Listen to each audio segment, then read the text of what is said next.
ఈరోజు చాలామంది క్రైస్తవులు చేసేటటువంటి ఒక పొరపాటు ఏంటో తెలుసా అండి?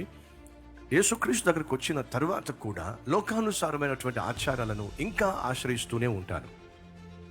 బిడ్డలకు ఆరోగ్యం బాగున్నప్పుడు నా దగ్గరకు తీసుకొచ్చి ప్రార్థనా సహాయాన్ని కోరుతారు. అలా ప్రార్థన చేద్దాం అనుకుంటే చేతి నిండా కట్లు ఉంటాయి, కాళ్ళకు కట్లు ఉంటాయి, మెడలో కట్లు ఉంటాయి, ఎక్కడ చూస్తే అక్కడ మచ్చలు ఉంటాయి.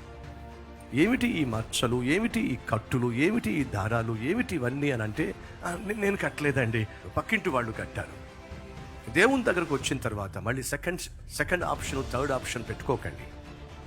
ఉంటే నువ్వు వేడిగా ఉండాలి, లేదా చల్లగా ఉండాలి. ఈరోజు నీ సమస్య ఏంటో తెలుసా? నువ్వు వెచ్చగా జీవిస్తున్నావు, అటు ఇటు కాకుండా జీవిస్తున్నావు. పూర్తిగా విశ్వాసివి కాదు అని చెప్పి పూర్తిగా అవిశ్వాసివి కాదు, అటు కాకుండా ఇటు కాకుండా జీవిస్తున్నావు. దేవుడు అంటున్నాడు, నేను నిన్ను గుమ్మేస్తాను, నిన్ను నా నుంచి విసర్జిస్తాను.